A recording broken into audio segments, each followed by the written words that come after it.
I came back here where I started because I will shoot my final Netflix special tonight.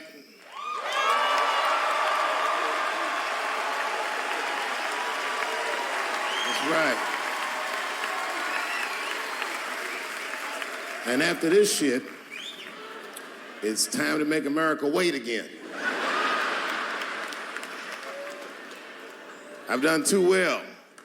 You know, if you black in show business and do too well, it's scary, nigga. Like, you gotta get the fuck out of the casino while the getting's good, while you're still winning. If you don't walk away from the table, that's how niggas get Kevin Harted. You already know. That's my man. I'm just saying, if he got a sex tape out, well, it's just a matter of time for me.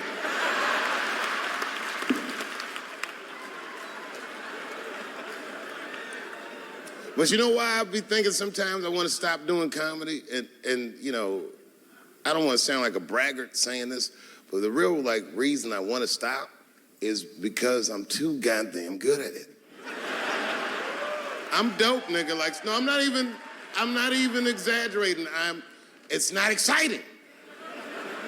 Every night before I come out on stage, I'll be backstage I'm sure this is gonna go well. And it always does. I'm so good at writing jokes, and this is not even an exaggeration. I actually write jokes backwards. I will write a punchline with no particular setup in mind. I'll just put it on a scrap of paper, and I'll throw that scrap of paper in my fishbowl. I have a fishbowl in my house filled with random punchlines. And every once in a while, I'll shake the bowl, and I'll dig in there and just pull one out and see if I can make that shit work. And I picked one for this special. It's not an easy punchline to pull off. Are you ready? Yeah. Here it goes. The punchline is, so I kicked her in the pussy.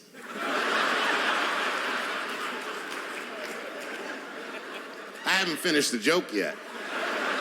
I just know whatever happens in the beginning of the joke, at the end of the joke, for some reason, I'm gonna kick somebody in the pussy. And it's going to be hilarious. And you know what's weird? I've always been this talented. I can't remember a time when I wasn't. You know, when I was growing up, I was probably about 8 years old, and at the time, we were living in Silver Spring. Yeah. Yes. Common misconception about me in D.C., a lot of people think I'm from the hood. That's not true. But I never bothered to correct anybody because I wanted the streets to embrace me. As a matter of fact, I kept it up as a ruse. Like sometimes I'll hang out with rappers like Nas and them, and these motherfuckers will start talking about the projects. Yo, it was wild in the PJs, yo. And I'll be like, word, nigga, word. But I don't know. I have no idea. My parents did just well enough so that I could grow up poor around white people.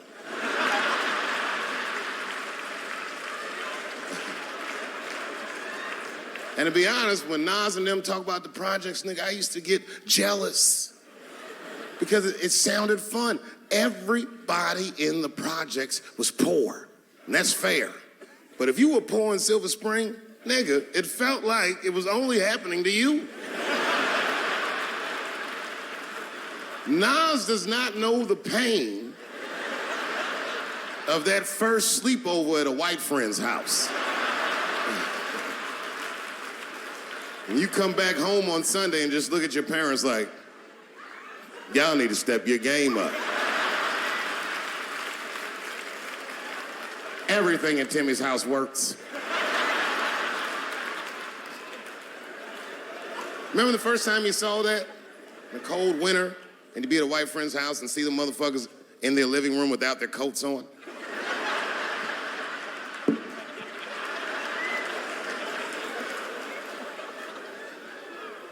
Timmy was one of my first white friends, in my life, man. He's a good dude, too. He moved to Silver Spring from Utah, of all places.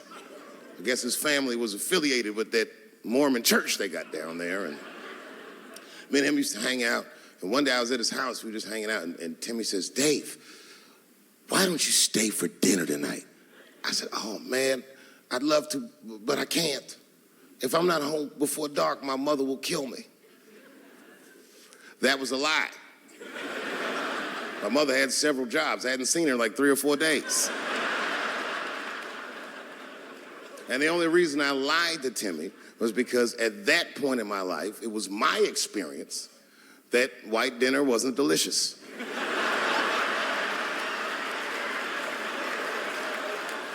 I'd rather go home and fry some bologna or some shit like that.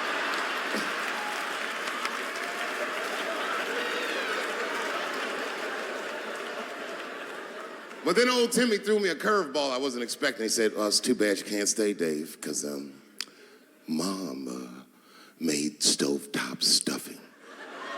I said, what the fuck, stovetop? Well, hold on, nigga, let me make some phone calls real quick. I had seen that commercial so many times, I had dreamt of getting my hands on some of that stovetop stuffing. And finally, I met a motherfucker that actually had a box of stovetop in the house. I couldn't miss this opportunity, so I pretended to call my mother.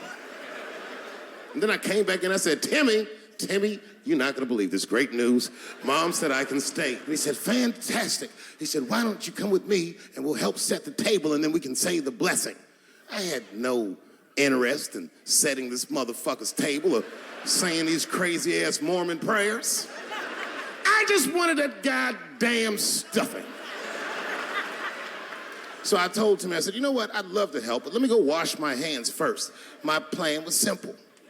Wash my hands slowly, and by the time I'm done, the table will be set, the blessing will be said, and all that there will be left to do is eat. Went to the bathroom. I washed my hands very slowly. I must have been in there for about 10 minutes. And suddenly, one of his mothers came to the door.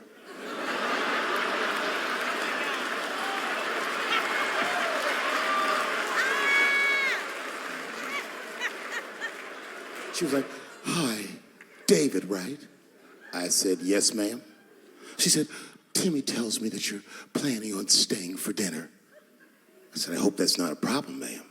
She says, no, it's no problem. In fact, we'd love to have you. It's just that we weren't expecting company. And I'm afraid there's not enough stovetop stuffing for everybody. So I kicked her in the pussy. Bam! Ladies and gentlemen, I told you I'm dope, nigga. I told you what I was gonna say and you still didn't see it coming.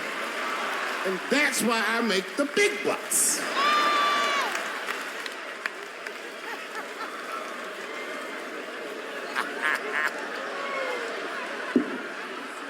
Oh my God. But there's a more important reason that I would stop doing comedy right now. And this reason is the real reason that's been percolating, and it really is the crowd, not you.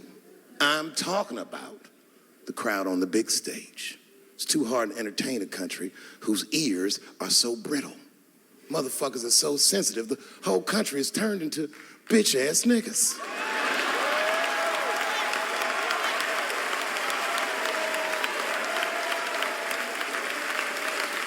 Everything you say upsets somebody.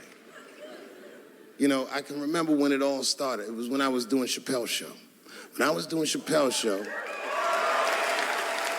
I used to do the show, and then on the weekends I do like concerts and shit like that. So I'm doing a concert, and there was a couple in the front row, beautiful couple. The wife was obviously Asian. You could see it in her face.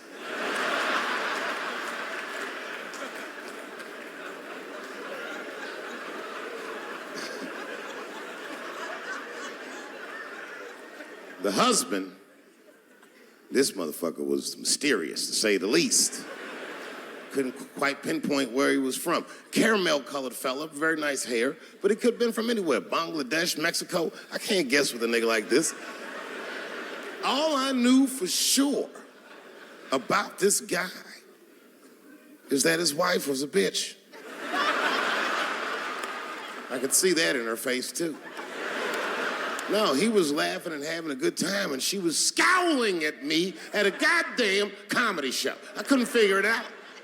And then I realized at some point that she was pregnant, and I was smoking on stage. I said, oh my God, that's probably why she's mad. So I started to put my cigarette out, but then she hit me with one of them fake non-smoker calls. So I just kept smoking. I thought to myself, bitch, that babe will be fine, relax. And I tried to break the tension. I just asked her, that's all I said. I go, hey, where are you guys from anyway? And I could tell that she was on to me. She goes, very condescendingly, she says, I'm from California. If you're asking my ethnicity, I am Chinese. And her husband was just cool about the shit. He was like, I'm Mexican, bro. I said, well, I'm sorry if I offended you by asking, but you're a very beautiful couple. And miss, there's no question that you're gonna give birth to the hardest working baby this world has ever seen.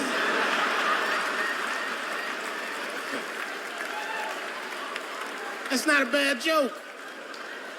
She got very upset. She got up to leave immediately, but she didn't just leave. She had to take one last dig at me on the way out. I will never buy one of your fucking DVDs again, Dave Chappelle. I said, ma'am, with all due respect, Chinese people don't buy DVDs.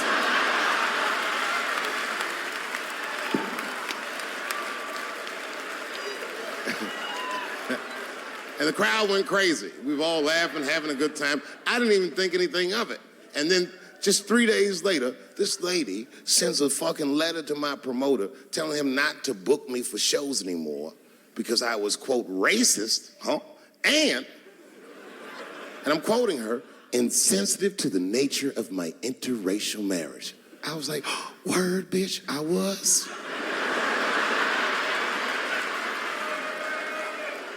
If she had just done a little bit of research, she would know that I myself am in an interracial marriage.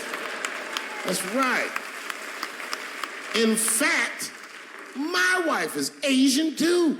Surprise, bitch, I'll see you on Thanksgiving.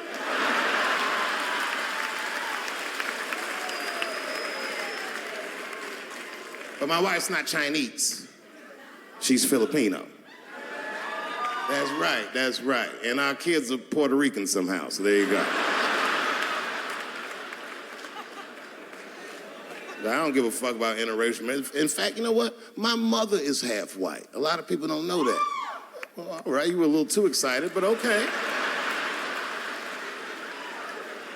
A lot of people don't believe me when I say that, but it's true. You can't tell looking at me, but if I grew my hair out, you would think you was at a fucking Cat Williams concert. My shit is beautiful. But motherfuckers are just taking it too far. I don't know why or how everybody got this goddamn sensitive. You know who hates me the most? The transgender community. Yo, yeah, these motherfuckers. I mean, I didn't realize how bad it was. These motherfuckers are really mad about that last Netflix special.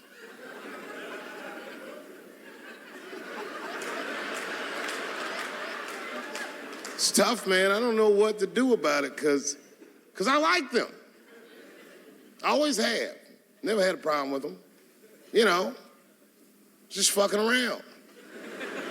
As a matter of fact, I think I make fun of everybody. And I mean, as a group of people, they have to admit,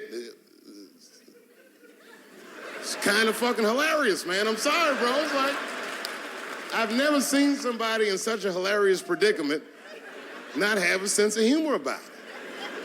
They're born feeling like there's something other than they're born as, and that's kind of funny, you know? I mean, it's funny if it's not happening to you. It's like that white black bitch that's in the news all the time. Rachel Dolezal. She always says that. She's a white woman, but then she dressed up like a nigga and shot her way up to the very top of blackness. And I always wanted to meet her just so I could understand. I just wanted to like have dinner with her so I could just look in her eyes and call her a nigger to her face. The fuck is that bitch talking about? I identify black. That is trans talk, lady. Stop biting. Stop biting. There's a big difference between her and a trans. The difference between her and a trans is I believe transgenders. I don't understand them either, but I know they mean what they say. Them niggas cut their dicks off. That's all the proof I need. I've never seen somebody just throw their dick away. Don't need it.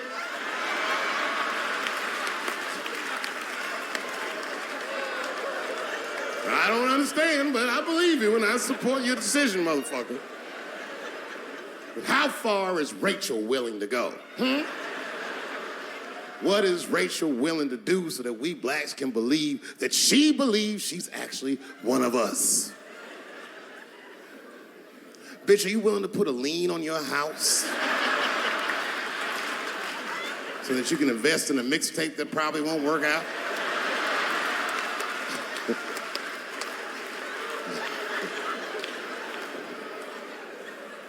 She didn't even change her name. Didn't even change her name. Her name is Rachel. I can't believe in that name. If you want my support, you're gonna have to change your name to the blackest shit I've ever heard. Bitch, you're gonna have to change your name to Draymond Green. I don't know a blacker name than that. That shit is black on paper. If you type Draymond Green into Airbnb, that shit will log off automatically.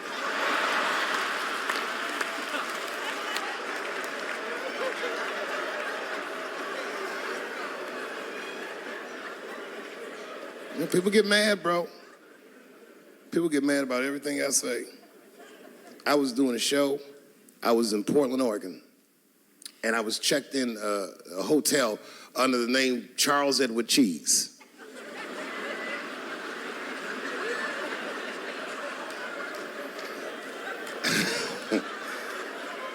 I came back to my room late at night, and there was a note. It was like a letter on my desk. It was addressed to Mr. Cheese. So obviously, I'm going to assume that whoever wrote this letter must be an intimate friend of mine. This is not some kind of name that a person would just guess. But then I open the letter, and it turns out I don't know this person at all. It's a fan letter. You know, I'm not even used to the idea that I have fans, but I'm grateful for it. And even though I'm grateful for fans, I don't read those letters. It'd be nice if I did, but realistically, it's like, what am I, Santa Claus, nigga? I don't have time for this. Like, got shit I want to do. I'm trying to chill. Read all these dreams and wishes from strangers. But I read it. I'd already opened it. So I just read the whole letter. And you know what, man? Whoever wrote this letter truly loves me.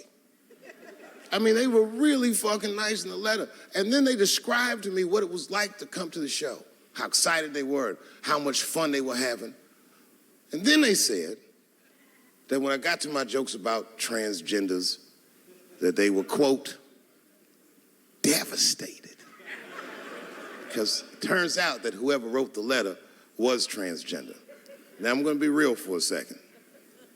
As a policy, you got to understand, I never feel bad about anything I say up here.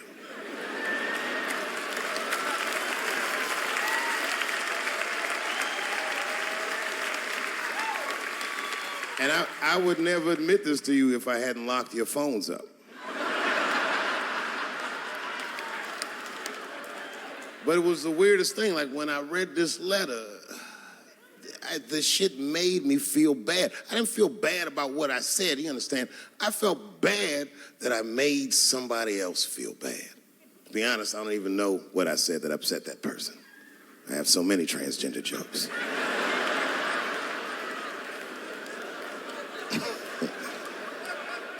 But I feel like it was probably this joke I'm about to tell you right now. And it's not even that bad of a joke. It's a true joke. I mean, it's not true, but I had read in the paper that Caitlyn Jenner was contemplating posing nude in an upcoming issue of Sports Illustrated. And I know it's not politically correct to say these things, so I just figured, fuck it, I'll say it for everybody else. Yuck.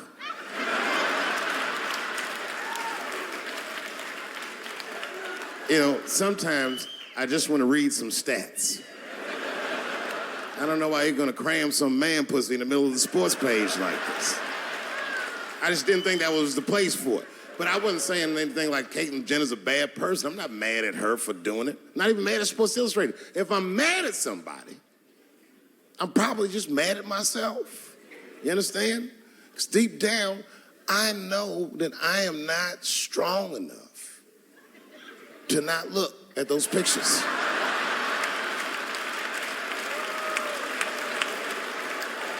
And I don't think I'm ready to see what she's trying to show me.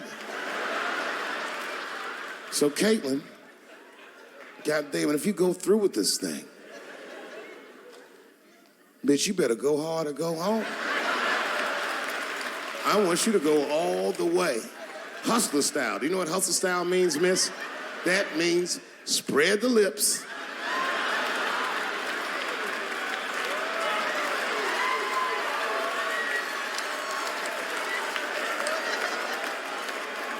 I hope she spreads her lips and there's an itty bitty dick inside. Ah! The show is behind the curtains.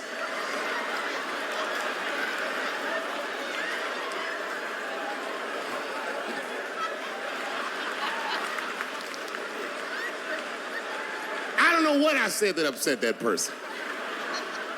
But I'm gonna tell you something. When I read that letter, and the moments after I read it, I did something that many black men in America do not have the time or the money to do. I thought about how I felt.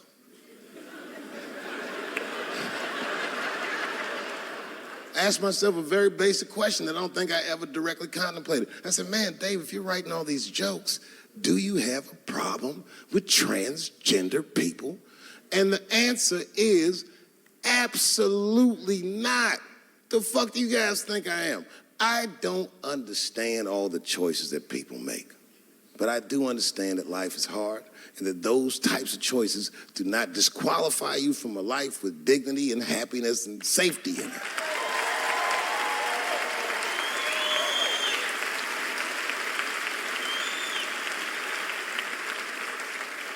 But if I'm honest,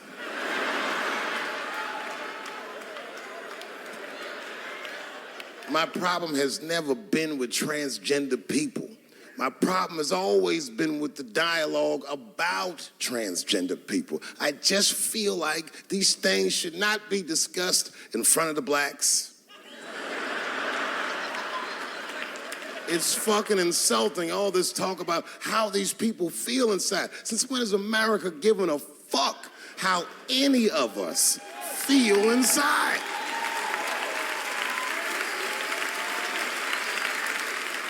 And I cannot shake this awful suspicion that the only reason everybody is talking about transgenders is because white men want to do it. That's right. I just said that. If it was just women that felt that way, or black dudes and Mexican dudes being like, hey, y'all, we feel like girls inside, they'd be like, shut up, nigger. No one asked you how you felt. Come on, everybody, we have strawberries to pick. It reeks of white privilege. You never asked yourself why it was easier for Bruce Jenner to change his gender than it was for Cassius Clay to change his fucking name?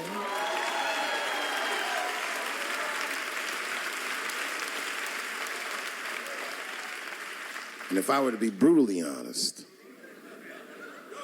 the only reason I ever been mad at the transgender community is because I was at a club in LA and danced with one of these niggas for 6 songs straight.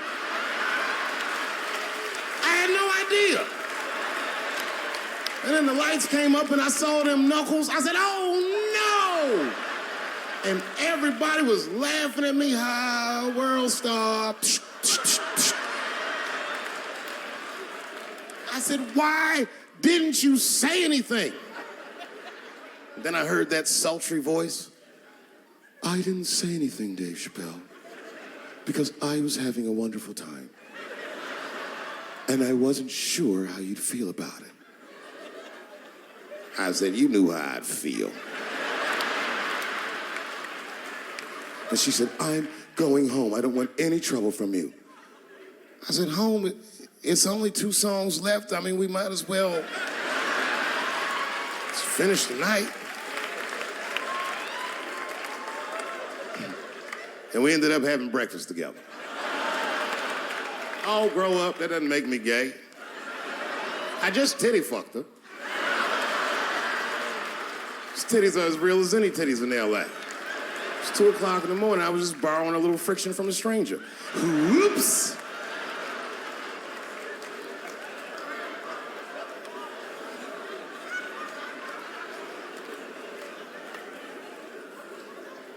It's the madness of youth.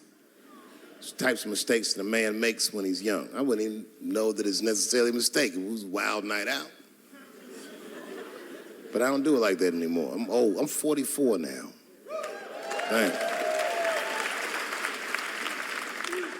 It's the first time in my life I've ever started to physically feel my age. It's tough, man. You know how I know I'm getting old? This is embarrassing, but I was in my hotel room. I'm not gonna lie, I was jerking off, and I was really sweating it out. And this is when I knew I was old. I just gave up in the middle, nothing even happened.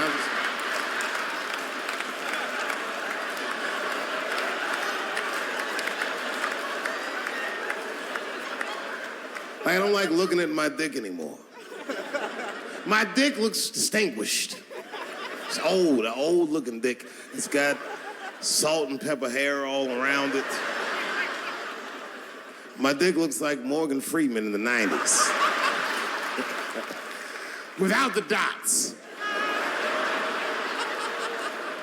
My dick narrates, Dave pulled me out and started jerking me around and jerking me around. But not with the same vigor as when he was young. He and I both knew nothing was coming out.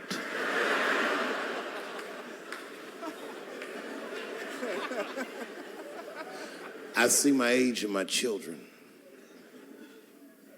I came home from the road. This is not long ago. I've been gone for, if you can picture, I was gone for weeks and weeks. And when I came back, nobody was home. Now, one person in my family thought that maybe I'd like to see them when I got back. They knew when I was coming back, but they just weren't home. And that shit was a wake-up call. You know, when my kids were little and the tour bus would pull up to the house, these motherfuckers would spill out. Dad is home, hooray! And they'd hug me and kiss me, and then as the years went on, they'd get less interested. Hey, everybody, look, it's Mr. Promises back from the road.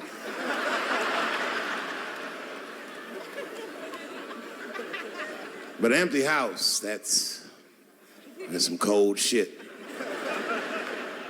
And I went into my oldest son's room. I was like, hello, hello. He was gone. And I'd never done this to him before, but for some reason I just did it. I just looked through his shit. Just to see who this motherfucker was becoming. And I found these notebooks and I started going through the notebooks and it was all this wonderful poetry in them. Written in his handwriting. I didn't even know this nigga wrote poems. And then I looked through his drawers and I opened up his middle drawer and I found his rolling paper. And I looked down at them papers oh, that's where that poetry's coming from.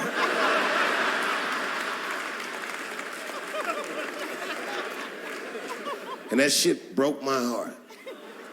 I mean, I smoked weed, but I mourned my son's innocence. And I cried a little bit. And I took his papers upstairs to my room. Rolled some weed that I'd hid from the family. And I got really high. And then I got paranoid, so I put his papers back how I found them. So he wouldn't know what I was up to. This nigga won't even know that happened until he sees the special. Yeah, nigga, I found your papers. He's a cold motherfucker. Let me tell you, this kid is only 16 years old. Listen to what he did to me. This motherfucker calls me up in the middle of the night. It was 1 o'clock in the morning. He goes, Dad, don't be mad. I knew something was terribly wrong. I said, what's going on? He said, listen, I'm fine. And don't forget, you told me to do this. I'm at a party, and my designated driver had too much to drink. And me and my friends need you to come pick us up. I said, Jesus Christ, it's 1 o'clock in the morning, nigga. I am shit-faced.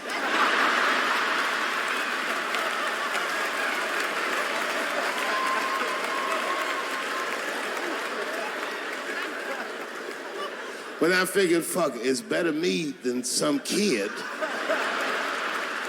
I might as well roll the dice and go pick my nigga up. I said, all right, I'm coming to get you. Just give me the address and I'll be right there. And then he gave me the address and I was shocked. I said, son, you are not gonna believe this, but I'm at the same party, nigga.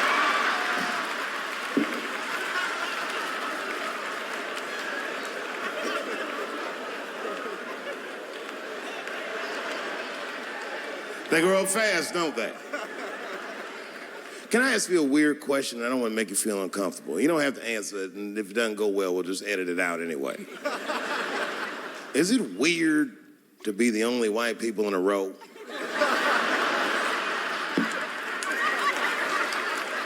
Is it weird? I mean, you can be honest. Does it feel strange? Are you worried at all? Give me your money, motherfucker. I'm just fucking around. I was gonna say. This guy got ice in his veins. He didn't even buckle. You know, like many black men my age, the first time I voted was 8 years ago. Right. I saw Obama on TV. I said, oh, I'm voting for this nigga. I remember the day I voted for Obama. I voted in Ohio, and my vote matters in Ohio. Ohio is a battleground state. But when I pulled up to the polls, all the soldiers were in line. There were so many black people in that goddamn line, I didn't even know it was the polls. I thought it was a check cashing place.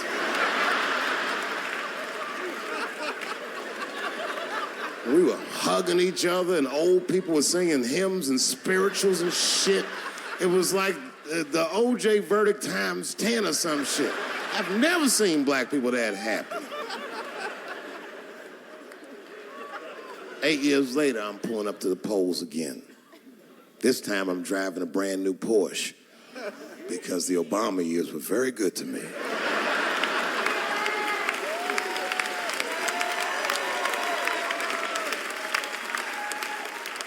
I was early voting, and when I parked my car, I figured out something that it would take the rest of the country another week to figure out. I understood that Donald Trump was going to be our next president because in Ohio, unlike D.C., you could see the results in the parking lot. Saw these goddamn pickup trucks and tractors and shit.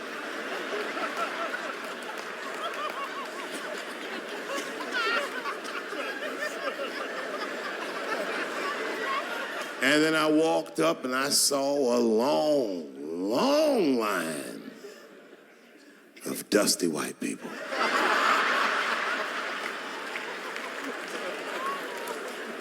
Yes, ladies and gentlemen, these were the poor whites.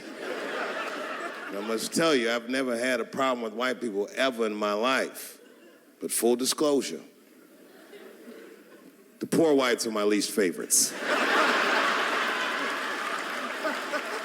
We've gotten a lot of trouble out of them. And I'd never seen so many of them up close. I looked them right in their coal-smeared faces. And to my surprise, you know what I didn't see? I didn't see one deplorable face in that group. I saw some angry faces and some determined faces, but they felt like decent folk.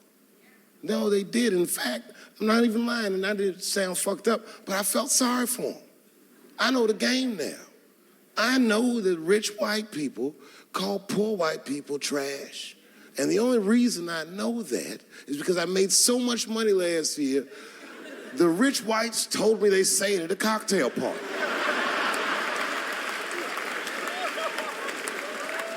And I'm not with that shit. And I stood with them in line, like all of us Americans are required to do in a democracy. Nobody skips the line to vote. And I listened to them.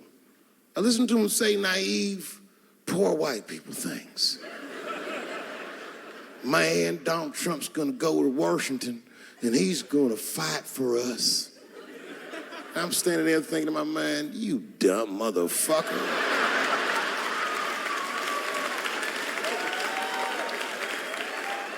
You are poor.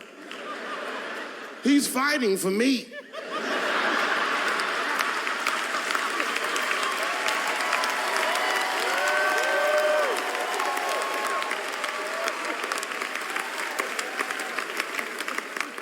And they all looked at me. They could tell who I was voting for just as easily as I could tell who they were voting for. But do you guys know what we all had in common? Not one of us, not a single one of us, looked like we felt good about what we had to do in that booth. We were just doing our goddamn duty. Yes, I voted for Hillary Clinton. Of course I did. I voted for her because I liked what she said vastly better than I liked what he said. But to be honest with you, at that point, that shit was like watching Darth Vader do the I Have a Dream speech. That bitch is mean as hell. She'd already Karate Kid swept Bernie Sanders' legs from underneath him. Boy, it was hard voting for that shit. But it was the lesser of the evils. I know you were a Clinton supporter, Miss I. I'm sorry to say like that. It didn't feel bad voting for her, but it didn't feel as good as it should have. She was gonna be our first woman president. They were gonna make coins out of this bitch.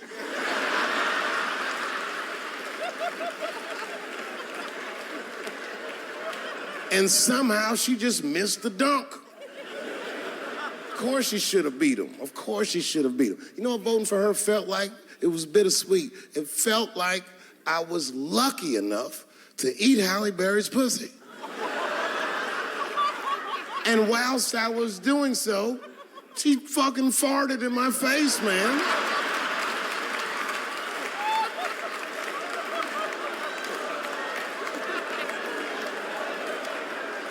Now you understand, I'd still do it. But boy, I wish she didn't fart in this great nation's face. I voted that day, and then that same day I flew to New York City. I had work. That night I was in a comedy club in New York, and I said to an audience almost exactly what I just said to you. And I didn't know that there was a journalist in the room.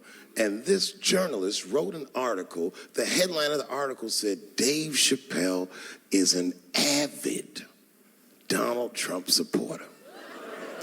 Yeah, I had no idea the paper said that. And you know how I found out?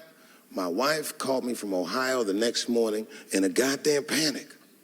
David, what the fuck is going on in New York? I said, I'm being good, but what have you heard?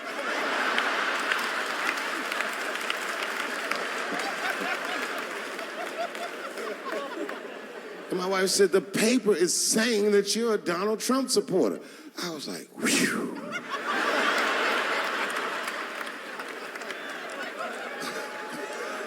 I said, don't worry about that shit, baby.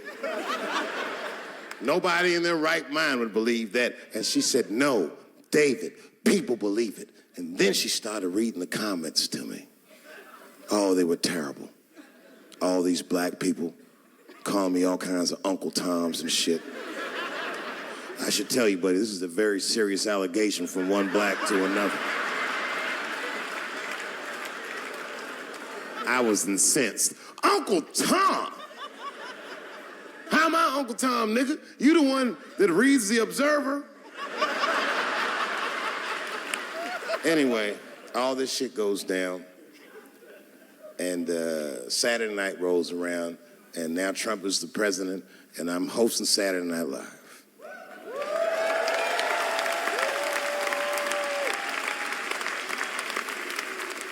And I didn't really prepare my monologue. I just kind of winged it.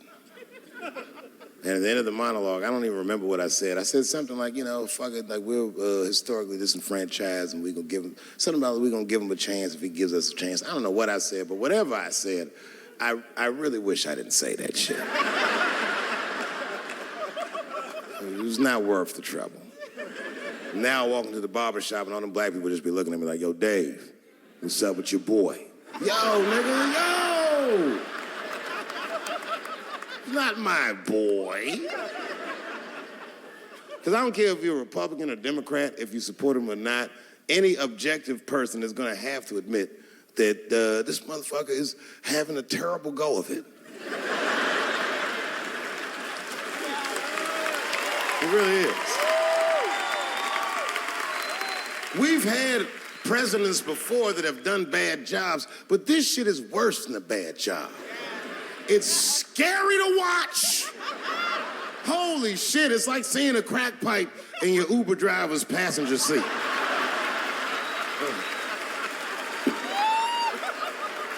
The fuck is wrong with this guy? Yo, he is lunching, nigga. I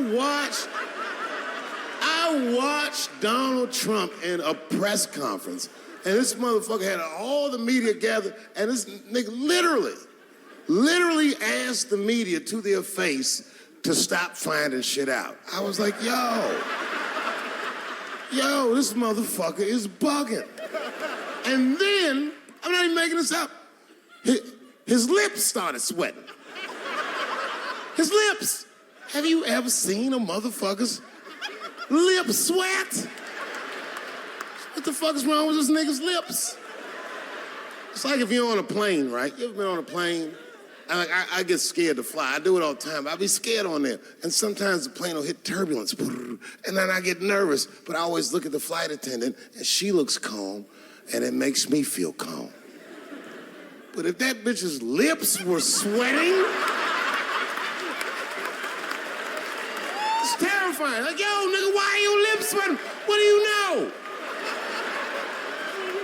And then, I'm not even making this shit up. This motherfucker grabbed the podium, he goes, you don't know how scary the things I read in my briefings are. And I was like, holy shit, man, you ain't supposed to tell us that, bro.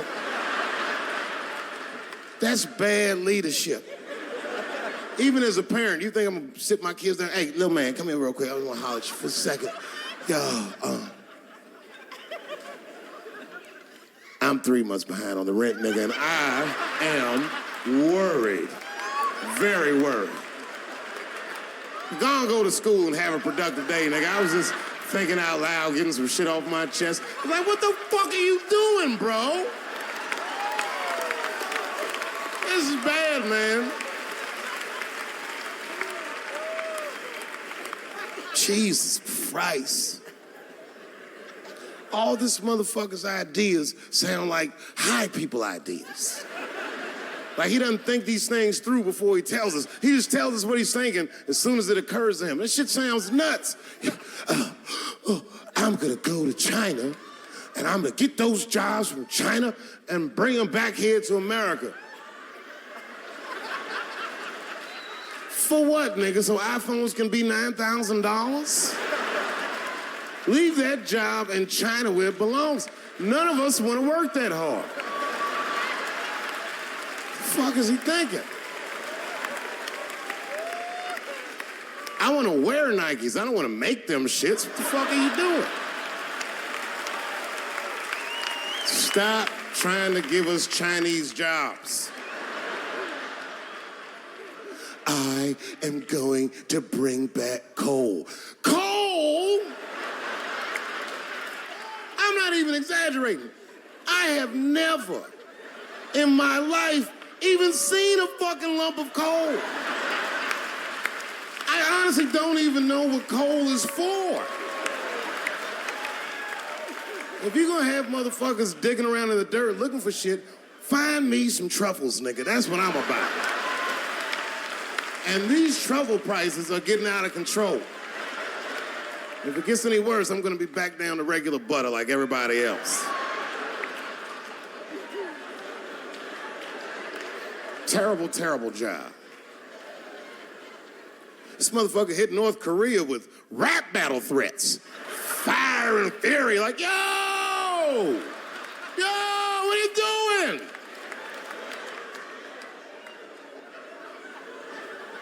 It's fucking Korea, man. Kim Jong-un is a scary motherfucker. He might be as crazy as Trump. Some scary shit. And if you one of them naive motherfuckers that thinks that a war with Korea is gonna be easy, then you don't play Call of Duty at 3 a.m. like I do. Because that's when the Koreans play. Fucking 8-year-old Korean kid took out my whole goddamn platoon last night.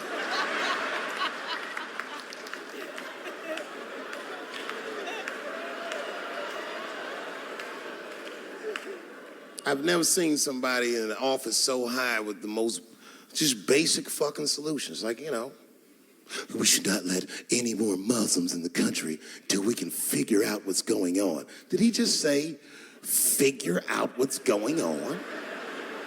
Who doesn't know how to do basic math? Let's count it out, okay? There's been 17 mass shootings in the United States. 4 of them were done by Muslims. None of those 4 Muslims were from any of the 7 countries in your stupid ass original band.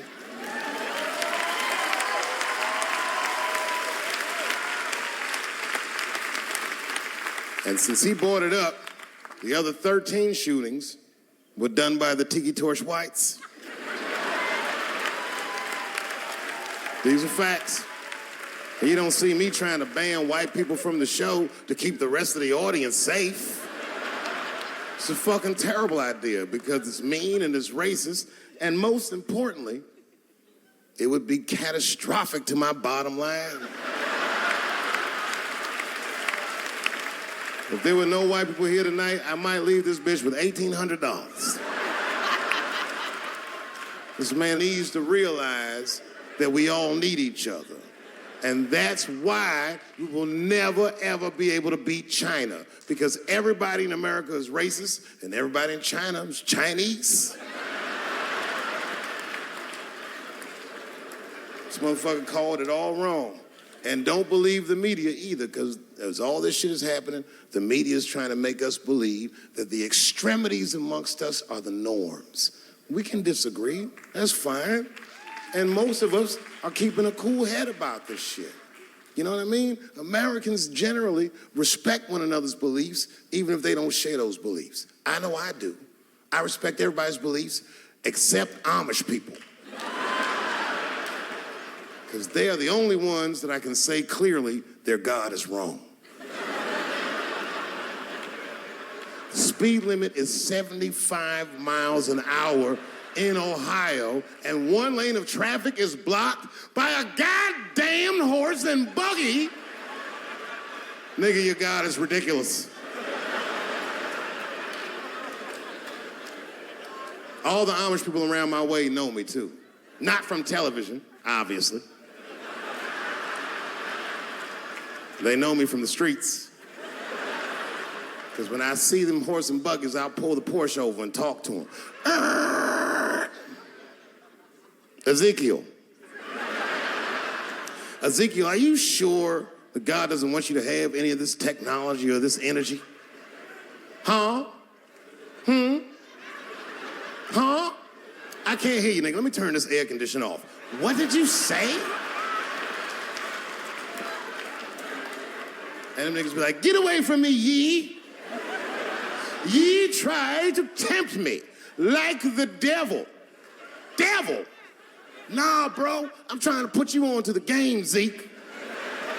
It's a big world out here, nigga. I just went 25 miles in 30 minutes. That's a day's journey for you. You don't even know what the weather's gonna be tomorrow, do you? I do. You don't even know that there's a valuable Pokemon right on your shoulder. Beep, ta-ta. Then I drive away. Huh? Oh, my vape pen? You want to hit my vape pen? Oh, sorry, nigga, I'm trying not to get herpes. My bad. I've been playing cat and mouse with herpes for 30 years now, but every night I go to the club, I'll be like, not tonight, herpes. No disrespect, I'm not saying you have herpes, I'm just saying 1 out of 5 people do. So let's just all be careful around this motherfucker and make sure that we leave with the lips we came with.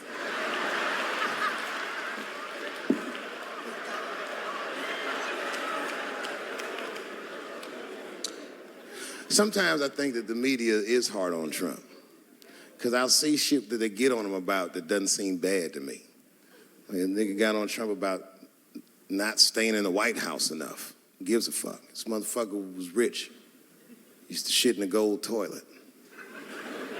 It's true. I don't know if you've ever been to the White House. It looks like a very nice place to work, but I wouldn't want to live in that Scooby-Doo ass house either. That shit's terrifying looking. Imagine you trying to jerk off in the crib and Abraham Lincoln's just looking at you like...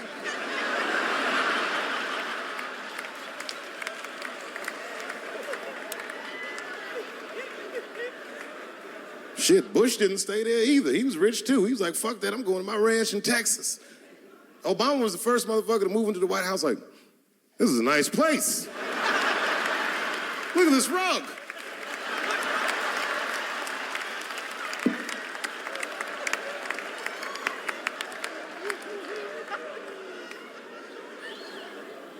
The media got on him about putting Jared Kushner in his cabinet, and I didn't think that that was the worst thing he'd done. I mean, it was still early, and I mean, it's not unprecedented. Kennedy had his brother as the attorney general, right? And this motherfucker's a Washington outsider. To be honest with you, I'd probably do the same thing. As a matter of fact, I do. You think I go to a Hollywood meeting with all them white folks by myself? I bring my nigga Mac Mittens from the streets. I don't even know his real name. Everybody just calls him Mac Mittens. But I know he's not qualified to even listen to these meetings, but this motherfucker just makes me feel good. And all the white people look at me like, Dave, do you mind asking your friend Mac Mittens to excuse us so that we can talk business? And I say, fuck that. Anything you say to me, Mac Mittens can hear that shit. And he listened to the whole meeting. And when they done talking, I just look over at Mac Mittens, and if he gives me the signal, meow, meow, I'll sign the papers. It's a gut check. Or how about this one? Remember when it was the day after the election, and the president of Taiwan called Donald Trump to congratulate him? And Donald Trump, you know, of course, took the call and talked to the president of Taiwan. The problem with that was Taiwan doesn't have a president. The United States functions on what they call a one China policy, and Taiwan is a renegade province of said China. And Donald Trump didn't know that and picked up the phone and started yammering away, and the media ate his ass up. And I'm not gonna lie, I was laughing like shit. I was like, oh shit, this dumb motherfucker is in trouble. And then that night I was in bed drifting off to sleep, and then I had to admit it to myself. I was like, I didn't know that shit either.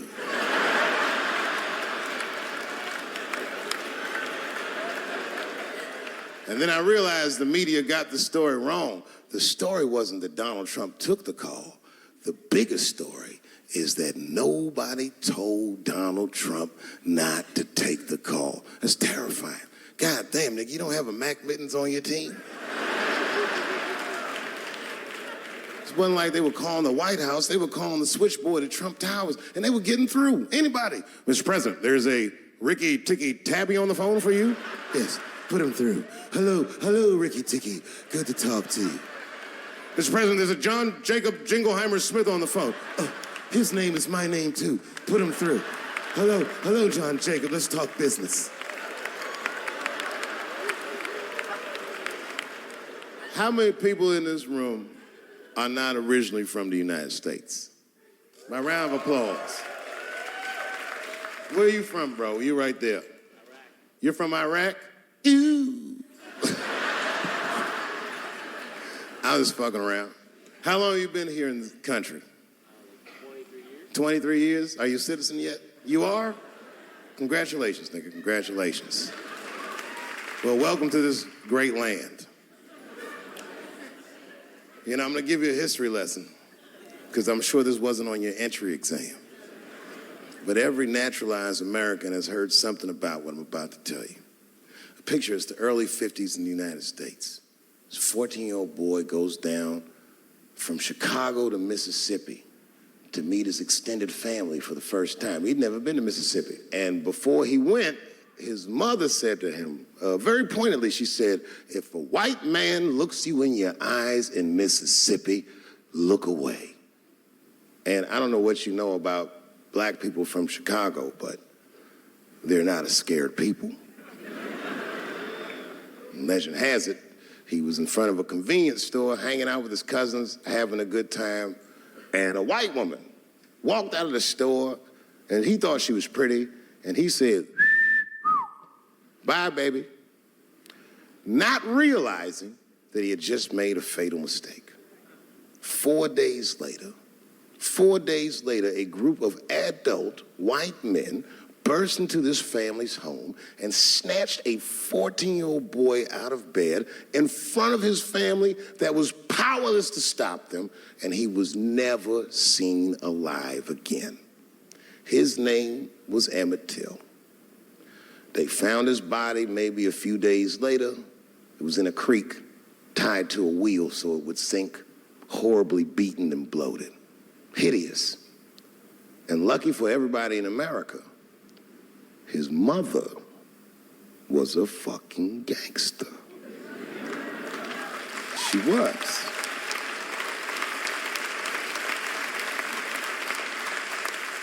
If you can imagine, in the very midst of a mother's worst nightmare, this woman had the foresight to think about everybody. She said, leave my son's casket open. She said, the world needs to see what they did to my baby. And every publication here in the United States, from Jet Magazine all the way to the New York Times, had this boy's horribly bloated body on its cover. And if our civil rights movement was a car, this boy's dead body was premium gas. This was a very definitive moment in American history where every thinking and feeling person was like, ugh, we got to do better than this. And they fought beautifully, and here we all are.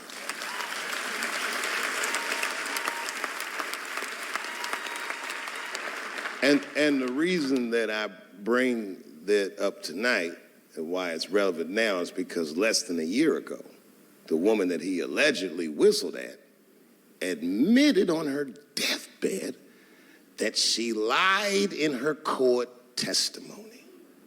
And you can imagine when we read that shit, we was like, ooh, you lying ass bitch. Was furious. But that was my initial reaction. And initial reactions that we all learned as we get older are often wrong or more often incomplete. They call this phenomenon standing too close to an elephant. The analogy being that if you stand too close to an elephant, you can't see the elephant. All you see is its penis-like skin. You gotta step back and give it a better look. And on stepping back and thinking about it for a few moments, I realized that it must have been very difficult for this woman to tell a truth that heinous about herself at any point in her life, even the very end. And I was grateful that she had the courage to tell it before she left this world, because it's an important truth and we needed to know.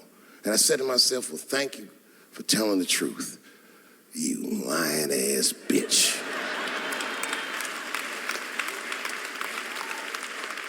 And then time goes on, and then after time, you can kind of see the whole elephant. And it's humbling, because you realize that this woman lied, and that lie caused the murder. But that murder set in motion a sequence of events that made my wonderful life possible, that made this very night possible. How could this be that this lie could make the world a better place? It's maddening. And that's how I feel about this president. I feel like this motherfucker might be the lie that saves us all. Because I have never felt more American than when we all hate on this motherfucker together. Jesus Christ, it's good. And when it happens, I can see everybody that's struggling. So if I'm on stage and I tell a joke that makes you want to beat up a transgender, then you're probably a piece of shit and don't come see me anymore. Or if you don't understand that when a football player takes a knee during the national anthem, he's actually standing up for me, then you might not want to fuck with me anymore. But I swear, no matter how bad it gets, you're my countrymen, and I know for a fact that I'm determined to work shit out with y'all. And if that woman that said that heinous lie was alive today, I would thank her for lying. And then I would kick her in the pussy. Thank you very much, Washington, D.C. God bless you, and good night.